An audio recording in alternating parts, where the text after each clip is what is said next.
বন্যা পরিস্থিতি নিয়ে বিস্তারিত জানাতে সুনামগঞ্জ ও মৌলভীবাজার থেকে যুক্ত হচ্ছেন সহকর্মী মেহেদী হাসান ও সালেহ এলাহি কুটি।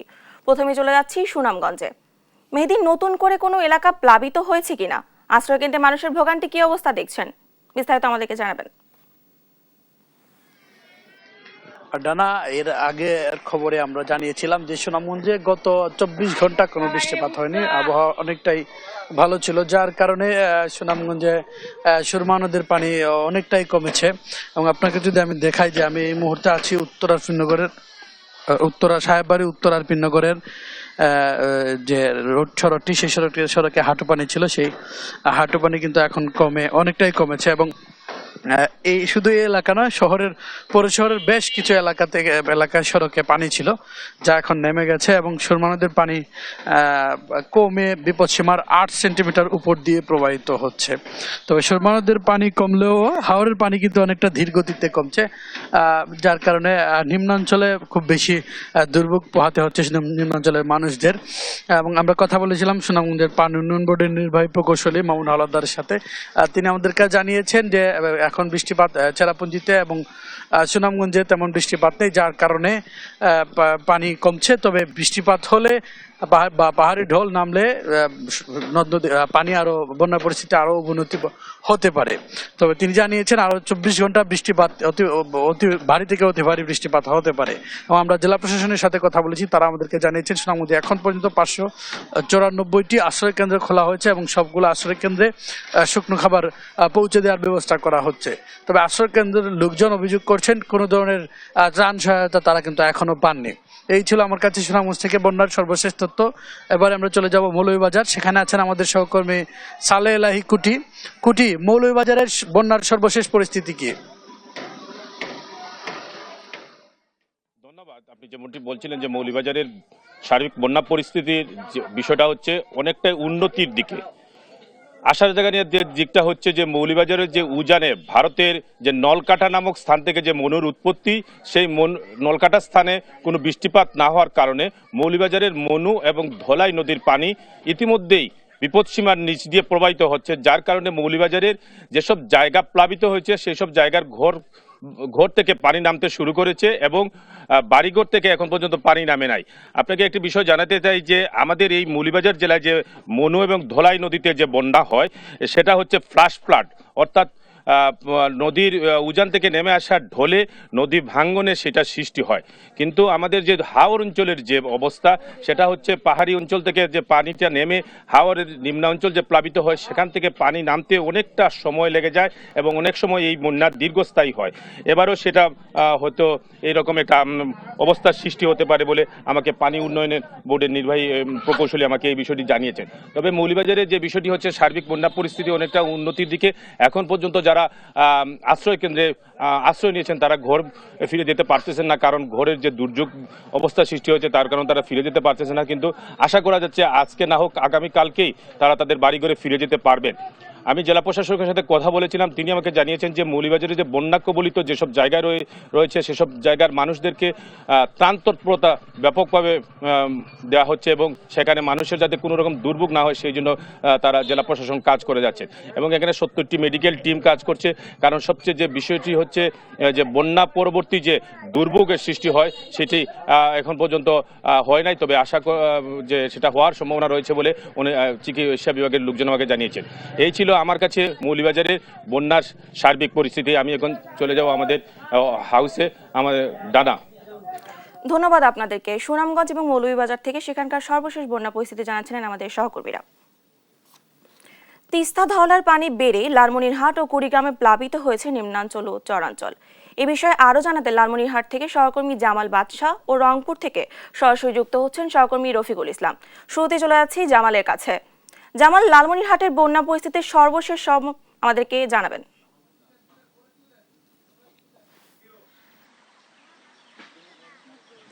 ধন্যবাদ আপনাকে। আসলে লালমনিরহাটে কিন্তু গত কয়েকদিনের টানা বৃষ্টি এবং উজানের ঢলে তিস্তা সহ জেলার যে কয়েকটি নদী রয়েছে সবগুলো নদীর পানি ব্যাপকভাবে বৃদ্ধি পেয়েছিল।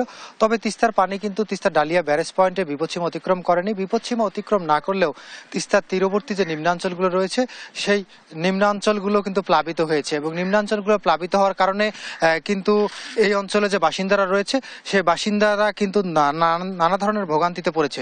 এছাড়া চরাঞ্চলে কৃষকরা যে ধান, বাদাম, ভুট্টা সহ নানা ধরনের ফসল চাষাবাদ করেছিল সেই ফসলগুলো কিন্তু ব্যাপক ক্ষতি হয়েছে।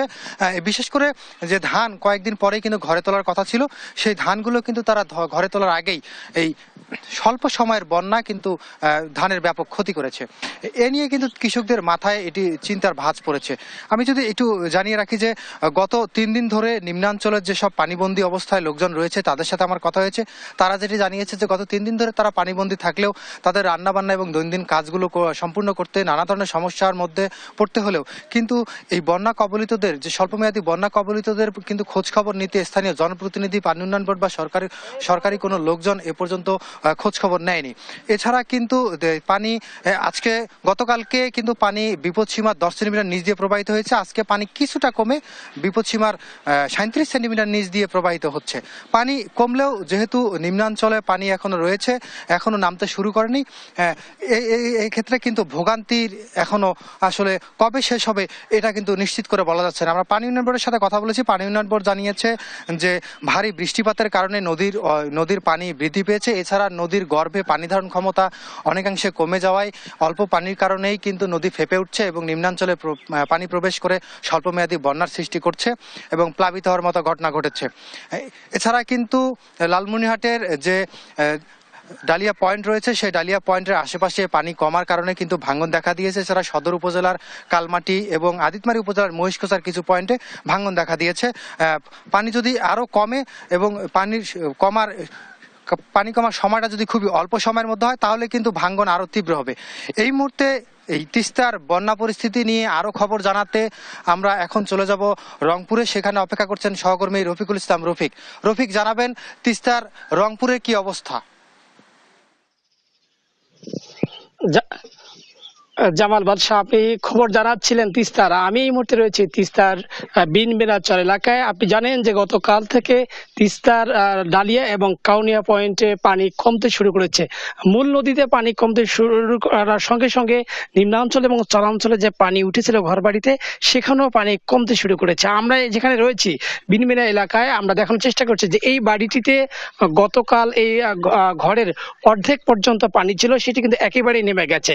কিন্তু পানি নেমে গেলেও এখানকার যে দুর্ভোগের যে ক্ষত চিহ্ন সেটি রয়েছে। অর্থাৎ এখানকার যারা বাসিন্দারা রয়েছে তারা রান্না করতে পারছেন না, তাদের যে গরু ছাগল রয়েছে সেগুলো বাঁধে রেখেছেন, তারা অন্যের বাড়িতে চেয়ে খেয়ে তাদের এই যে 2-3 দিন তারা কাটিয়েছেন। তারা বলছেন যে আরো 2 দিন হয়তো তারা এই রান্না বান্না করতে পারবেন না।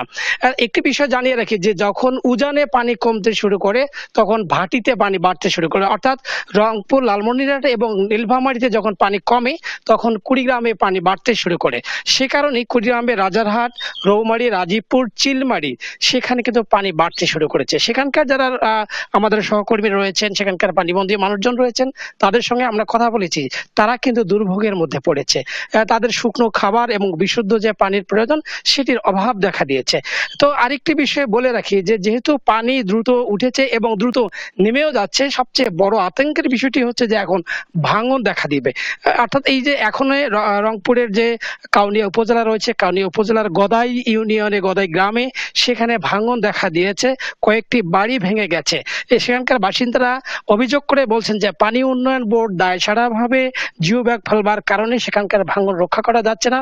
বেশ কয়েকটি বাড়িঘর অন্যত্র সরিয়ে নিয়েছে, একেবারে বাড়ির কিনারা রয়েছে। যদি এখনই জিও ব্যাগ ফেলানো না হয় তাহলে পুরো গ্রামটি নদী গর্ভে বিলীন হয়ে যাবে। গ্রামটি বিলীন হওয়ার সঙ্গেই সঙ্গে সেখানে তিস্তা সড়ক সেতু, রেল সেতু ভেঙে যাবার সম্ভাবনা রয়েছে। অর্থাৎ এই যে বড় চ্যালেঞ্জ, এখন ভাঙন রক্ষার যে বড় চ্যালেঞ্জ, সেই ভাঙন রক্ষার জন্য পানি উন্নয়ন বোর্ড এবং সরকারের যে শীর্ষ পর্যায়ের লোকজন রয়েছে তারা কাজ করতে হবে এবং স্থানীয় পর্যায়ে যারা রয়েছেন তাদেরকে এগিয়ে আসার যে আহ্বান সেটি জানিয়েছেন বন্যা কবলিত এলাকার মানুষজন।